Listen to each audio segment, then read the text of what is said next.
Welcome to Breaking News 247 presents. Despite the fact that President Donald Trump was right when he allegedly referred to certain places as shitholes, the left has been on the warpath ever since hearing the claims that he referred to such places as exactly what they are. In fact, former Vice President Joe Biden most recently jumped on the bandwagon, but he just got humiliated big time as his own skeletons came prancing out. Liberals will use anything they can to discredit President Trump, even if it's the same desperate and pathetic tactics that were out a long time ago. Perhaps the worst, though, is the fact that they are attacking the president over a word they themselves have likely used time and time again while in the company of friends and family. As we all know by now, Democrats have come forward claiming that President Donald Trump referred to Haiti and a few places in Africa as shitholes. Of course, he since denied the accusations, along with a few Republicans who say that the left is flagrantly lying about it, but that hasn't stopped the mudslinging.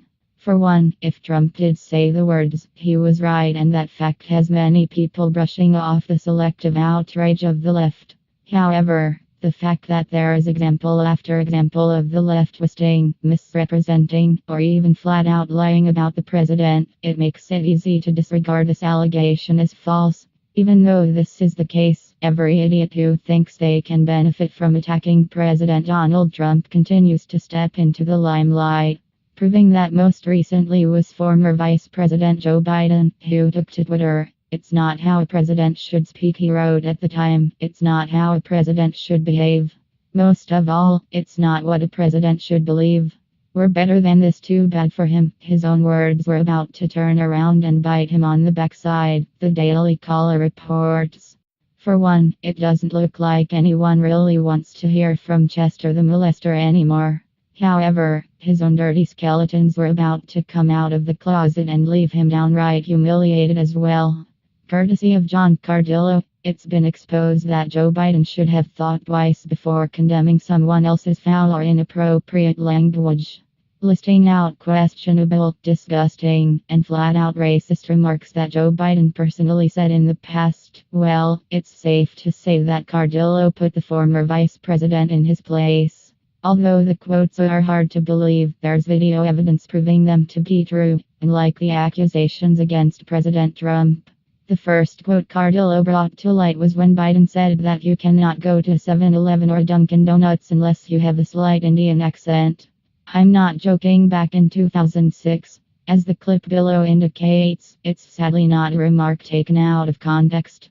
As if that wasn't bad enough, while the former vice president was talking about then soon-to-be President Barack Obama, he called him the first mainstream African American who is articulate and bright and clean and a nice-looking guy in 2007. Of course, we all know that's just simply not true, as there were plenty of African Americans who fit those qualifications before Obama was ever known. At the end of the day, it's alright to criticize what other people have to say. In fact, that's why we have the First Amendment. Not only do we have the right to say what we want, but we have the right to argue against what other people say. It's what makes America so great. However, if you are going to do it, you better take a look in the mirror before you do and make sure that your own past is squeaky clean. There are few things in this world worse than a hypocrite, and if Joe Biden is anything, he's just that. Not only does this idiot have a long list of racial slurs under his own belt, but what he said may have actually been worse than what President Donald Trump is accused of saying. Most of America knows Joe Biden is a nitwit, but he's officially rendered himself an irrelevant nitwit with this comment about Trump. He can say goodbye to his 2020 dreams.